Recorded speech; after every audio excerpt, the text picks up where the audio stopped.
사사기 12장 8절로 15절까지 되겠습니다. 구약성경 383면 사사기 12장 8절로 15절까지. 성경글이 작으신 분들은 앞에 자막 보시고 한 절씩 교독하도록 하겠습니다. 그 뒤를 이어 베들레헴의 입산이 이스라엘의 사사가 되었더라. 그가 아들 선지명과 딸 성신명을 두었더니 그가 딸들을 밖으로 시집 보내고 아들들을 내려놓는 앞에서 여자 선지명을 데려왔다. 그가 이스라엘의 사사가 된 지 10년이라. 입산이 죽음에 베들레헴에 장사되었더라. 그 뒤를 이어 스불론 사람 엘론이 이스라엘의 사사가 되어 10년 동안 이스라엘을 다스렸다. 스불론 사람 엘론이 죽음에 스불론 땅 아얄론에 장사되었더라. 그 뒤를 이어 발라돈 사람 힐렐의 아들 아도니 이스라엘의 사사가 되었더라. 14절 15절은 같이 읽죠. 그에게 아들 40명과 손자 30명이 있어 어린 낙이 70마리를 탔더라. 압돈이 이스라엘의 사사가 된 지 8년이라. 바리던 사람 힐렐의 아들 압돈이 죽음에 에브라임 땅 아멜렉 사람의 산지 비라돈에 장사되었더라. 아멘. 우리가 3월부터 국례배 참석운동을 시작했고 지난 12주 동안 사사기의 말씀을 공부했어요. 사사기가 전체 몇 장이죠? 21장. 사사기의 약자는요? 사사기에 몇 명의 사사가 등장한다 그랬죠? 12명. 기억에 남는 사사가 누구 있죠? 에훗, 온니엘, 삼손. 예, 막 다 나오기 시작하는데 예, 여러분들이 성실하게 잘 사사기 공부해 주시고 사사기를 통해서 귀한 교훈과 은혜를 함께 나눌 수 있어서 너무 감사드리고 오늘은 9대, 10대, 11대 이렇게 3명의 사사가 등장해요. 입다의 뒤를 이어서 이제 9대 사사로 입산 뒤를 이어서 엘론 그리고 압돈 이 세 사람의 사사에 대해서 성경은 소개하고 있고 오늘 세 사사를 통해서 신앙의 유비무환이라는 제목으로 하나님이 주시는 은혜와 교훈을 함께 나누도록 하겠습니다. 우리 한국 할머니가 미국에 갔는데 말이 안 통하잖아요. 영어를 못하니까. 뭘 먹고 싶은데 시장 하신데 식당을 찾을 수가 없는 거예요. 근데 우리 한국에서 많이 보던 간판을 보게 됐어요. 그 간판이 이거였어요. 저게 뭔지 아시겠어요? 맥도날드? 뭐 팔아요? 햄버거도 팔고 뭐 치킨도 팔고. 그래서 익숙한 저 간판을 보고 맥도날드 가게 안에 들어갔어요. 영어가 안 되니까 바디랭귀지로 서빙하는 아가씨를 보고는 자기 무릎을 2번 탁탁 치고는 딱 한 거예요. 뭐 달란 얘기예요? 닭다리. 무릎을 2번 탁탁 치고 딱 했더니 이러더니 가더니 닭다리 2마리를 가져오는 거예요. 근데 2마리 먹고는 이게 배가 안 차. 그래서 닭가슴살을 먹고 싶어서 어떻게 했겠어요? 그랬더니 또 알아듣는 것 같아요. 잠시 뒤에 우유를 가지고 나오더래요.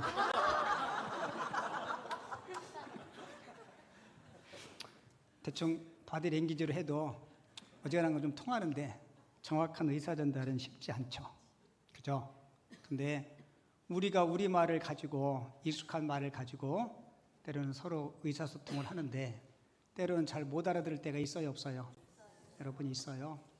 저도 여러분들도 하나님의 말씀, 특별히 사사기를 공부하고 설교를 들을 때 여러분들이 알아듣지 못하는 말도 아니고 우리말로 말씀 전할 때 그 말씀에 귀 기울이시고 잘 받을 수 있기를 바랍니다. 제가 질문 하나 여러분들에게 드리면서 설교를 시작하려고 그래요. 자기 마음대로 살아가는 세상이 좋은 세상일까요? 아니면 나쁜 세상일까요? 이 질문이에요. 내 마음대로, 내 생각대로 살아가는 세상이 좋은 세상일까? 나쁜 세상일까? 자, 내가 내 마음대로 했는데 막힘도 없고 걸림도 없고 누군가에게 상처 주는 일도 없다면 정말 그 사람은 성인일 겁니다. 만약에 저와 여러분들이 내 마음대로, 내 생각대로, 내 고집대로 세상을 산다면 아마 세상은 요지경이 될 거예요. 자, 사사시대를 한마디로 표현하면 하나님을 의식하지 않고 자기 소견에, 자기 마음에 옳은 대로 살았던 시대, 그 시대가 사사시대예요. 그래서 사사시대를 대변해주는 요절, 성경 구절이 있었죠. 이스라엘에 누가 없으므로? 이스라엘에 왕이 없으므로 사람들이 각기 자기 소견에 옳은 대로 행하였더라라고 이야기하죠. 여러분, 이스라엘에 왕이 없다는 의미가 뭔지 아시죠? 하나님을 왕으로 인정하지 않은 거예요. 그러니까 하나님의 말씀을 나의 삶의 어떤 가치 판단의 기준으로 삼지 않고 내 생각대로, 내 소견대로 살았다는 거예요. 여러분, 신구약 66권이 우리에게 주는 교훈은 크게 나누면 두 가지예요. 뭐뭐 하지 마십시오. 하나는 이렇게 하십시오. 여러분, 하나님은 저와 여러분들을 간섭하시는 이유는 우리의 자유를 뺏고 우리를 억압하고 우리를 힘들게 하기 위해서 우리에게 명령하시는 것이 아닙니다. 여러분, 인생의 행복은 하나님의 간섭 안에 있는 것임을 꼭 기억하시기 바랍니다. 우리가 하나님의 말씀을 테두리 안에 있을 때 우리에게는 진정한 자유와 행복을 누릴 수가 있는 거예요. 여러분, 만약에 저와 여러분들이 내 소견대로 살면 아마 우리 몸은 누군가를 힘들게 하고 아프게 하는 어쩌면 무기가 될지 몰라요. 누가복음 15장에 보면 집 나간 둘째 아들 이야기가 나오죠. 집 나간 이유가 뭐예요? 제 마음대로 자기 하고 싶은 대로 살고 싶어서 아버지 품을 떠납니다. 자, 아버지 품을 떠난 결과가 뭐였어요? 1부 때 물었더니 어느 분이 이렇게 하더라고요. 개고생이라고. 아버지의 품을 떠난 결과는 배고픔이었고 추위였고 고통이었고 고독이었고 비참함이었어요. 얼마나 비참해요? 돼지나 먹는 쥐염 열매를 가지고 배를 채우고자 하되 주는 자가 없었다라고 이야기해요. 바라기는 하나님의 말씀을 받고 하나님의 말씀을 듣는 저와 여러분들은 내 소견이 아니라 하나님의 인도하심대로 살아갈 수 있는 우리 모든 성도님들이 되어줄 수 있기를 주님의 이름으로 축원을 드립니다. 오늘 설교 제목이 뭐였죠? 예, 뭐 없으면 눈이라도 머리라도 숙여서 봐야 될 거 아니에요. 신앙의 유비무환. 유비무환이 뭐예요? 미리 준비하면 근심할 일이 없다. 자, 오늘 신앙의 유비무환을 위해서 제가 여러분들에게 세 가지를 함께 나누려고 그래요. 오늘 본문을 통해서 첫 번째, 같이 읽어요. 시작. 영적 나태함을 조심합시다. 자, 8번째 사사가 입다예요. 입다 이후에 이스라엘은 25년이라는 세월 동안 태평성대를 누리게 됩니다. 그런데 입다가 읽어놓은 토대 위에 9번째 사사인 입산이 등극을 해요. 근데 성경은 입산이 한 일을 이렇게 소개하고 있어요. 12장 9절에 보면 제가 읽어드릴게요. 그가 아들 30명과 딸 30명을 두었더니 그가 딸들을 밖으로 시집 보냈고 아들들을 위하여 밖에서 여자 30명을 데려왔더라. 그가 이스라엘의 사사가 된 지 7년이라고 이야기하죠. 자, 성경은 이 입산을 소개하면서 아들 30명, 딸 30명. 밖으로 시집 보냈고 밖에서 며느리도 들어왔고 그가 몇 년 동안? 7년 동안 다스렸다. 바꿔서 이야기하면 이거예요. 결혼하고 그리고 또 결혼하고 아이 낳고 미역국 끓이고 백일잔치하고 돌잔치하고 시집 보내고 장가 보내고. 여러분 어떻게 그냥 개인적으로 생각하면 참 행복하고 참 다복했겠다라고 이야기할 수 있겠죠. 그런데 오늘 본문에 등장하는 입사는 사사였어요. 뭐였다고요? 사사. 오늘 본문에 등장하는 세 명의 사사는 대사사일까요? 소사사일까요? 소사사예요. 왜냐하면 그들이 했던 어떤 업적이나 사역들이 없어요. 있는데 소개를 못하는 게 아니고 없어요. 입다가 만들어 놓은 토대 위에 입사는 할 일이 아무것도 없어요. 여러분 아들, 딸 30명씩 낳으려면 몇 년을 걸릴까요? 혼자는 죽었다 깨나도 못 낳을 거예요. 저희 어머님이 17에 시집 오셔서 저를 낳을 때까지 45에 저를 낳았는데 11명을 낳았어요. 놀래지도 않으시네. 요즘은요 하나도 낳기 힘들어요. 제가 11번째인데요 어머니가 뒷방에서 혼자 나셨대. 저는 혼자 난 사람이에요. 그래서부터 저는 홀로 서기를 잘해요.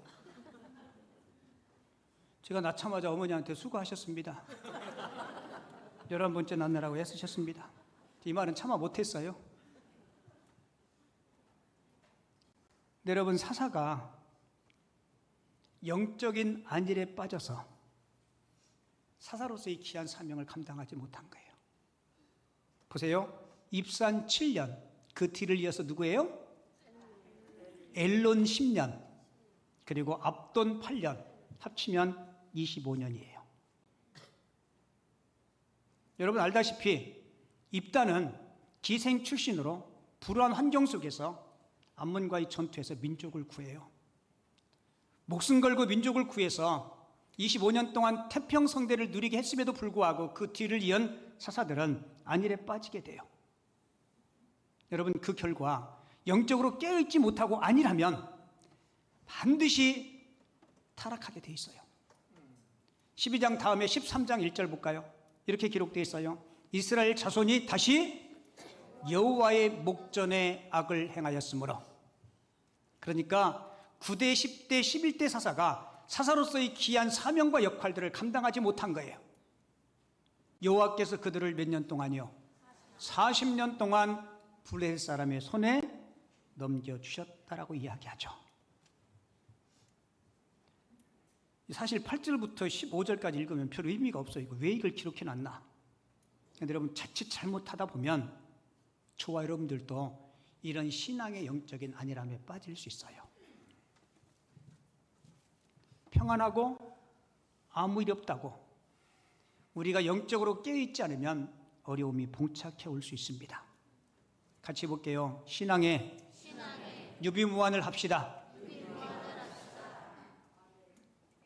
병원에 가면 의사 선생님들이 중년이 지나고 나면 근육이 자꾸 몸에서 빠져나가니까 근력 운동 하시라고.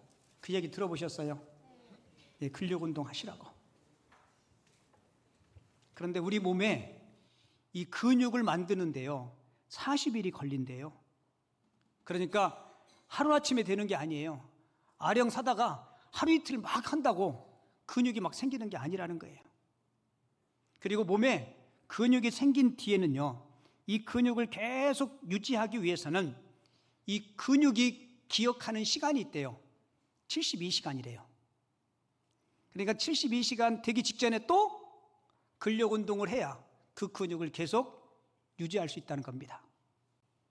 그러니까 일주일에 몇 번은 해야 돼요? 최소한 일주일에 최소한 3번 정도는 해야 그 만든 그 근육을 잃지 않고 계속 유지할 수 있다는 거예요.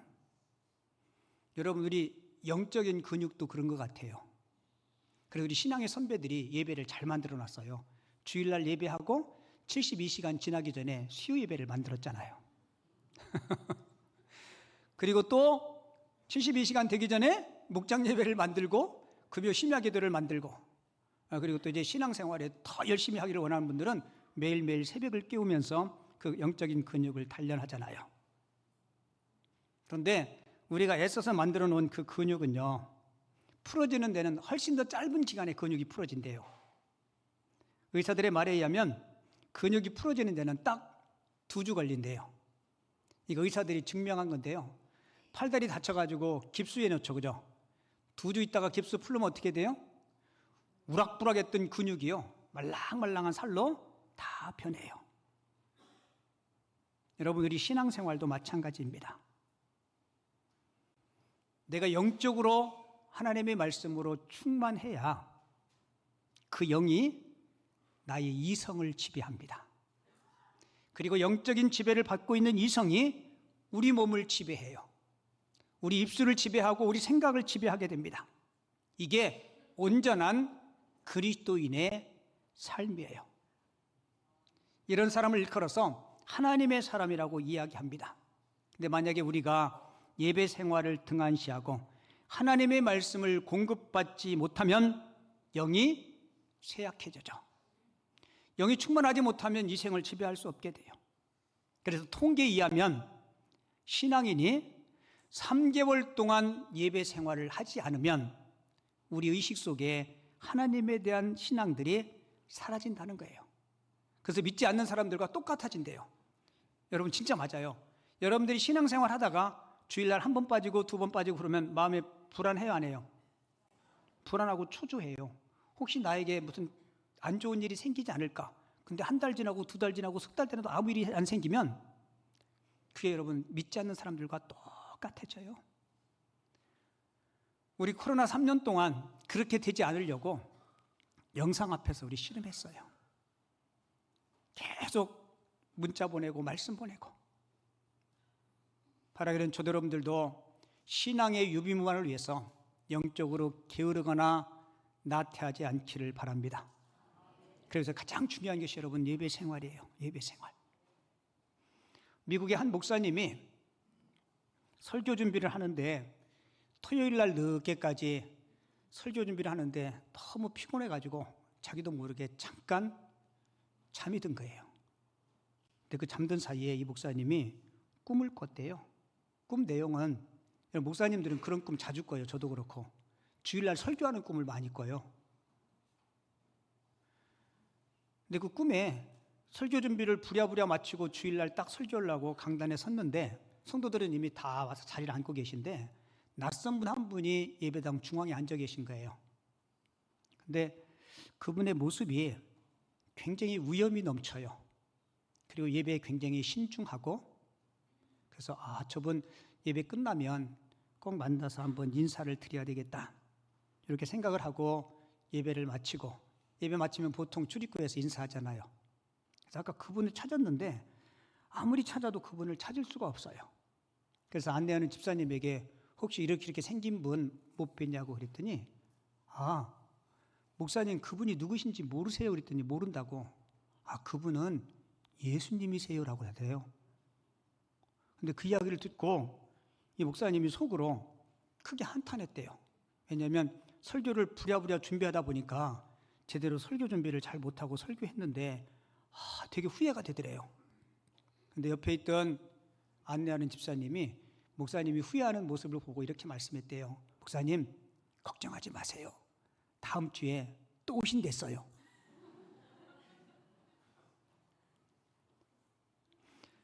목사님이 그 이야기를 듣고 꿈에서 깬 거예요. 근데 그 꿈을 통해서 이 목사님은 우리들이 예배 가운데 주님이 계시는구나. 우리 예배 가운데 누가 계시다고요? 주님이 계시는구나. 그래서 이 목사님이 그 이후부터 설교가 달라졌대요. 이거 누가 만들어낸 이야기가 아니고 미국의 보스톤에서 목회하는 고든이라는 목사님의 실제 이야기라고 합니다. 그 이후에 나의 설교, 나의 예배 가운데 주님은 함께 하신다. 여러분, 이 시간 이 공간 가운데도 우리 주님, 우리 예배 가운데 함께 하시는 줄을 믿습니다. 그래서 여러분, 예배 생활에 나태해지면 안 되고요. 그리고 예배하실 때 정성으로 하나님 앞에 꼭 예배할 수 있기를 바랍니다. 많은 분들이 바쁘다는 이유 때문에 예배 생활을 잘 못하는 분들이 계세요. 여러분, 바빠도, 아무리 바빠도 소중한 일들은 놓치면 안 돼요. 어느 큰 회사 사장님이 주일날인데 교회 출석은 못하고 목사님에게 전화했어요. 목사님, 더우신데 수고가 많으시죠? 제가 오늘 교회를 가야 되는데 제가 너무 바빠서 오늘 교회 주일 출석은 못하고요. 그 대신에 제가 비서를 대신 보낼게요. 목사님이 그 이야기를 듣고 웃으면서 이렇게 하겠대요. 예, 집사님, 그렇게라도 하세요. 그리고는 덧붙여서 이렇게 하겠대요. 그런데 내친 김에 천국까지 대신 비서를 보내세요라고 이야기했대요. 여러분, 예배는 주님을 위한 헌신과 봉사는 내가 하는 겁니다. 누가 하는 거예요? 내가 하는 거예요. 그리고 오늘 본문을 통해서 우리에게 주는 두 번째 교훈은 신앙의 유비문을 위해서 같이 읽어볼게요. 시작. 혼인을 귀하게 여깁시다. 오늘 본문 9절 다시 한번 볼게요.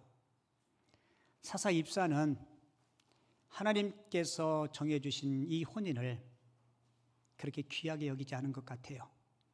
그가 아들 30명과 딸 30명을 두었더니 그가 딸들을 뭐라고 얘기해요? 밖으로 시집 보냈고 아들들을 위해서 밖에서 여자 30명을 데려왔더라. 그가 이스라엘이 사사가 된 지 7년이라. 자, 밖으로 밖에서, 이게 무슨 뜻일까요? 맞아요. 하나님과 신앙과 전혀 상관이 없는 이방 여인을 며느리 삼고 이방 사람들에게 딸들을 내어주고, 최소한 여러분 사사잖아요. 성도잖아요. 아니, 어떻게 보면 목회자잖아요. 신명기 7장 3절과 4절에 보면 또 그들과 혼인하지도 말지니 내 딸을 그들의 아들에게 주지 말 것이요 그들의 딸도 내 며느리로 삼지 말 것은, 같이 읽을게요. 그가 내 아들을 유혹하여 그가 여호와를 떠나고 다른 신들을 섬기게 함으로 여호와께서 너희에게 진노하사 갑자기 너희를 멸하실 것임이니라. 여러분, 왜 입산이 그랬을 것 같아요?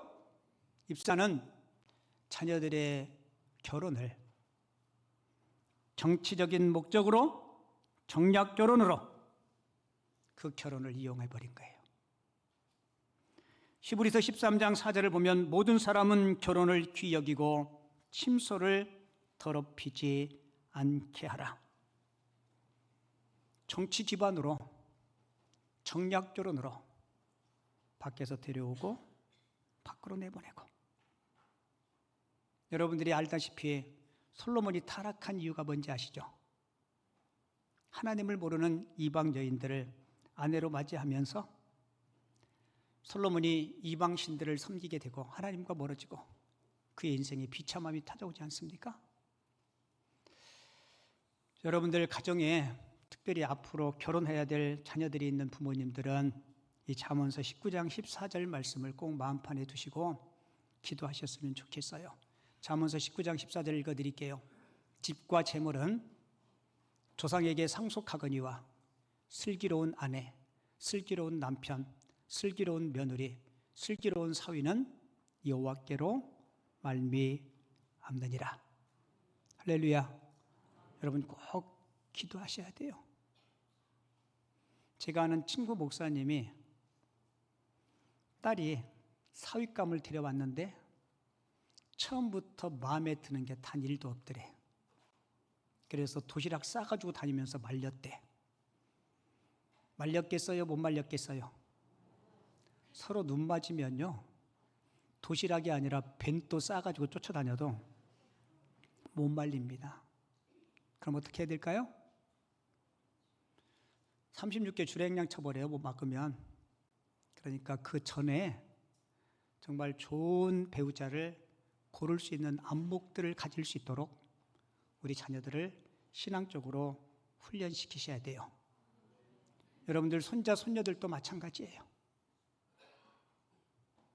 여러분, 혼인을 귀히 여기라, 이 말을 다르게 이야기하면 여러분들의 가정이 주 안에서, 신앙 안에서 화목하고 다복하고 행복할 수 있어야 돼요.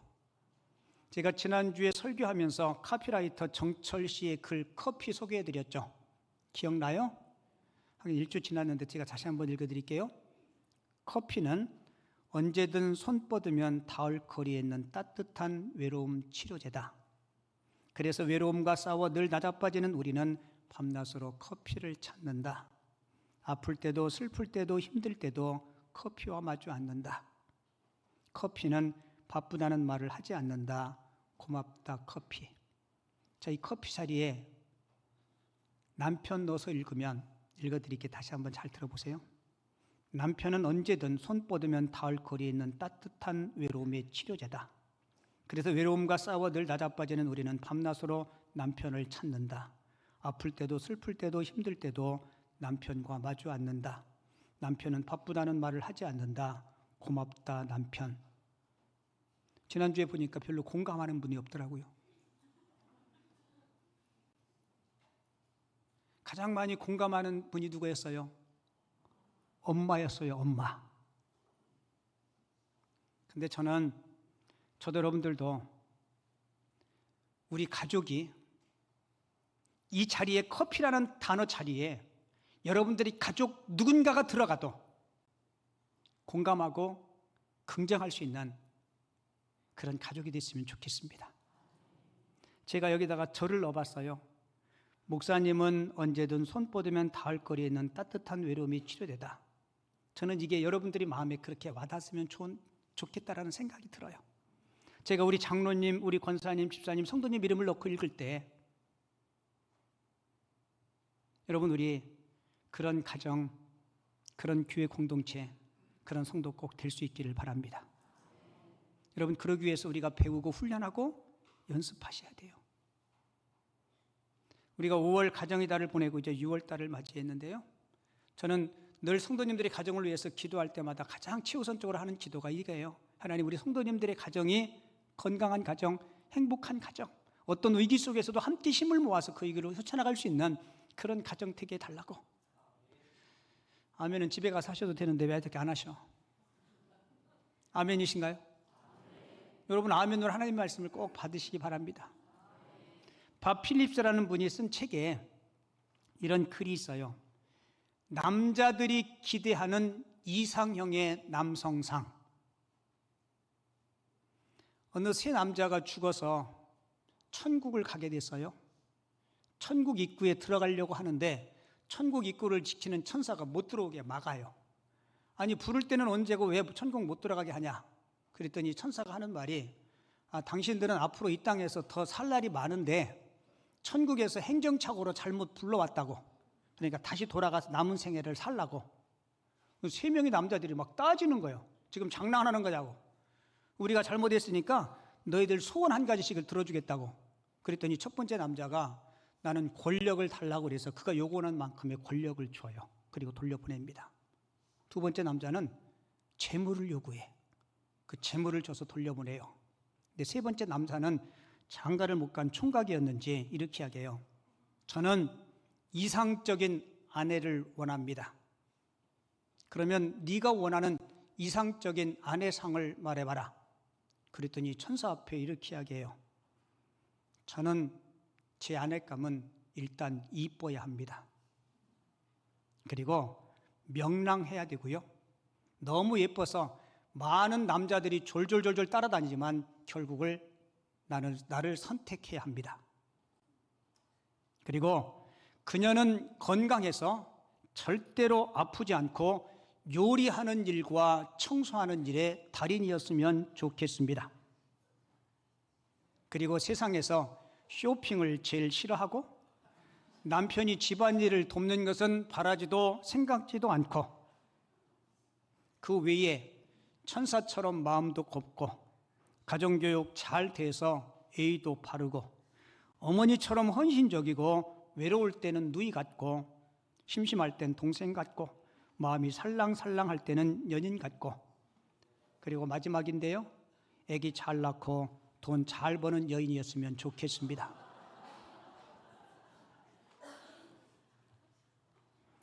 천사가 그 이야기를 계속 듣고 있다가 놀라지 마세요. 야 이놈아! 그런 여자 있으면 내가 데리고 살지 너 주겠냐? 여러분 성경은 우리 부부를 정의할 때 이렇게 정의해요. 돕는 배필. 뭐라고요? 돕는다는 이야기는 배우자에게 연약함이 있고 부족함이 있고 허물이 있고 여러분 하나님은 우리를 돕는 배필로 세워준 거예요. 근데 이게 안 되니까 자꾸 가정에서 불협화음이 생기는 거예요. 제가 두란노 아버지 학교 강사로 거의 한 20년 가까이 섬긴 것 같아요. 거기 가면 아버지들만 모이니까 여성들은 없어요. 다 남자들만 있어요. 제가 주로 아버지 사명에 대해서 강의를 많이 했는데 제가 강의하다 이야기를 꼭 해요. 여러분 자녀들 사랑하시죠? 대답 좀 여러분들이 해주세요. 여러분 자녀 사랑하시죠? 예, 제가 그래요. 여러분 사랑하는 자녀들에게 줄 수 있는 아빠가 줄 수 있는 가장 최고의 선물이 뭘까요? 제가 이렇게 물어요. 그럼 한참 생각을 하죠. 그럼 제가 이렇게 하게요. 여러분 자녀에게 줄 수 있는 가장 최고의 선물은 아이들의 엄마를 사랑하는 것입니다. 맞아요, 안 맞아요? 내가 자녀에게 줄 수 있는 가장 최고의 선물은 아이들의 엄마를 사랑하는 거예요. 여러분 엄마 아빠가 서로 사랑하고 아끼고 존중하고 여러분 그런 자녀들은 건강하게 잘 성장할 수 있는 거예요. 바라기는 저도 여러분들도 여러분들의 가정의 건강을 위해서 가정의 신앙의 건강 그리고 정서적인 건강을 위해서 많이 기도하시고 그런 가정 꼭 가꿀 수 있기를 바랍니다. 그리고 마지막 세 번째는 고상한 꿈을 가질 수 있어야 돼요. 저는 우리 김포 남현교회도 우리 성도님들도 하나님 보시기에 아름다운 꿈의 소유자들이 됐으면 좋겠습니다. 자, 9번째 사사였던 입사는 주로 한 일이 뭐예요? 아들 30, 딸 30. 결혼하고 아이 낳고 그 다음에 뭐였죠? 까먹구나. 미역국 끓이고 백일잔치하고 돌잔치하고. 그런데 11절 12절에 보면 엘론이라는 10대 사사를 소개하면서 자 한번 읽어드릴게요. 11절 12절 그 뒤를 이어 스불론 사람 엘론이 이스라엘의 사사가 되어 10년 동안 이스라엘을 다스렸더라. 스불론 사람 엘론이 죽음에 스불론 땅 아얄론에 장사되었더라. 무슨 일 했어요? 그가 사사로서 한 사역이나 일들을 기록하지 않아요. 한마디로 이야기하면 그냥 무의미하게 사는 거예요. 그러니까 비석이 이렇게 쓰면 맞을 거예요. 가만히 있다가 먹다 죽다. 그 뒤를 이은 11대 사사 압돈도 볼까요? 13절부터 15절까지 소개하는데 그 뒤를 이어 비라돈 사람 실렐의 아들 압돈이 이스라엘의 사사가 되었더라. 그에게 아들, 여기 입산보다 더 세. 아들 40과 손자 30. 딸은 기록하지 않았어요.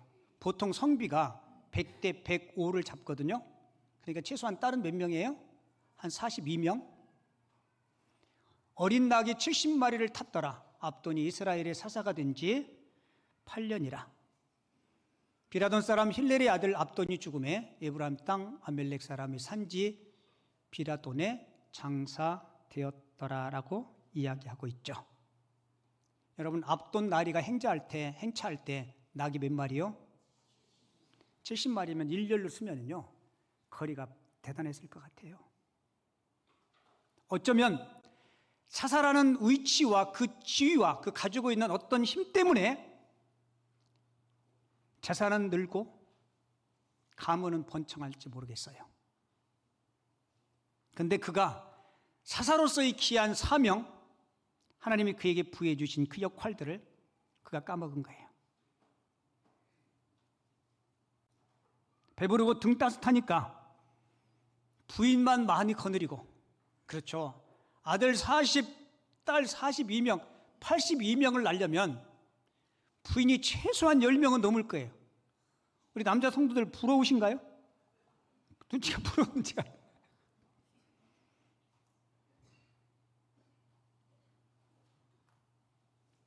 어쩌면 인간적인 안일함, 인간적인 부귀영화를 누릴지는 모르지만 하나님 앞에 섰을 때 여러분 얼마나 부끄럽겠어요? 바라기는 저도 여러분들도 하나님 보시기에 아름다운 꿈의 소유자들이 꼭 될 수 있기를 바랍니다. 내가 그냥 평범한 성도 한 사람으로, 집사로서 하나님이 여러분들에게 맡겨주신 귀한 사명들이 있을 거예요. 이야기 하나 해드리고 설교 마칠게요. 미국 시골 마을에 풍선을 파는 아저씨가 풍선 파는 것을 알리기 위해서 풍선에 가스를 주입해서 노란 풍선, 파란 풍선 이렇게 하늘로 쭉 올리는 거예요. 그 아이들이 하늘에 떠오르는 풍선을 보면서 아저씨 주변에 모이기 시작합니다. 근데 한 흑인 소년이 그 아저씨에게 이렇게 물어요. 아저씨, 까만 풍선도 하늘에 오를 수 있나요? 아마 자신이 흑인이라서, 유색인종이라서 아마 친구들에게 따돌림 당하고 그런 아픔이 있었기에 아마 그런 질문을 한 것 같아요. 그러자 그 아저씨가 씩 웃으면서 이렇게 이야기해요.